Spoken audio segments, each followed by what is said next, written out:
1980 થી જામલાથી શરૂઆત કરેલા અમારી એકતા મંચ પરિષદની જે મીટિંગો ચાલતી આવે છે અને આવી મીટિંગો કંઈક થઈ પણ એ ખરડો પસાર અત્યાર સુધી થયો નહીં અને આજે આ કવાંટ તાલુકાથી જે શરૂઆત કરવામાં આવેલ છે અને આ બંધારણીયમાં આપણા બાબા સાહેબ આંબેડકર જેવા એક દેશના બંધારણીય હોય અને એની પહોંચ આખા દેશમાં હોય એની કલમને આધીન હોય તો એ કલમને આપણે પણ આધીન ચાલીએ તો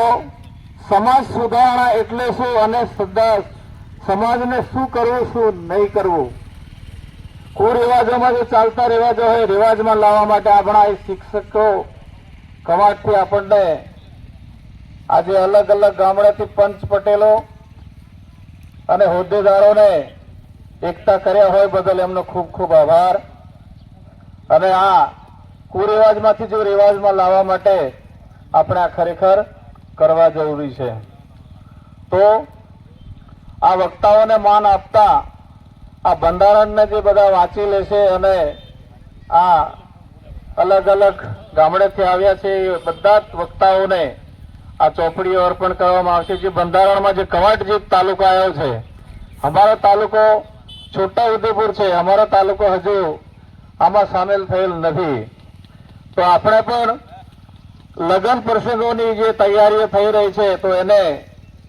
પૂર્ણ થતા આપણે પણ 1-2 મહિનામાં આનું કંઈક ઉલ્લેખન કરી આપણને બધાને યોગ્ય લાગે એ પ્રમાણે આપણે આ સમાજને આગળ લઈ ચાલીશું તો આપણા જે કુરિવાજોમાંથી આપણે બચી શકીશું કુરિવાજો એટલે અલગ અલગ દહેજ કરવાનું અલગ અલગ ભોલું આપણે સામે સામે એકબીજાની ઇજ્જત કરીએ અને કોઈની ની પણ ઇજ્જત કરીએ કોઈ પૈસાની લાલચમાં અલગ અલગ જો કુરિવાજોમાં જો ચલાવતા હોય તો એ ચલાવીશું નહીં ને એક મંચ પર રહીને આપણે આ મંચને સુધારી અને આપણા કુરિવાજોમાંથી રિવાજમાં આવીએ તો એ ખૂબ જ અગત્યનો મુદ્દો છે તો આ મુદ્દાને ખરેખર આપણે વધાવી લેવું જોઈએ અને બધા એક જ રાખીશું તો આપણને કોઈ નડશે નહીં એ ખાસ આપણે એનું ધ્યાન રાખીશું બાકી વળી વળીને આવી મિટિંગો કરીશું તો 50 થી 500 મિટિંગો કરીશું પણ તો આપણો પાર આવશે નહીં જો અલગ અલગ કરીશું તો ભાઈ મજા નહીં આવશે સાહેબ મારા એટલે કહેવાનો ભાવાર્થ એ છે કે કાયમ માટે પણ આવું જ કરીશું તો ક્યાં સુધી આપણે કરીશું આજે 1980 થી આપણે શરૂઆત કરી હજુ અત્યાર સુધી આપણે એને પાસ નહીં કરી શક્યા તો એ મને દુઃખની બાબત હોય તો આપણા ખરેખર એક આદરણીય આગેવાનો દરેક ગામડેથી પધારેલ આજે આ પત્રિકાને માન આપી આજે આ ગોઝારિયા ધરતી પવનને જો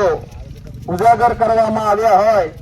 તો ખરેખર બધા આને આ મંચને વધાવી લેવા માટે ખૂબ જ લાગણીશીલ વધાવે એ મારી અપેક્ષા છે વક્તાઓ વધારે બેઠા છે તો વધારે સમય ના લેતા મારી વાણીને વિરામ આપું જય હિન્દ જય ભારત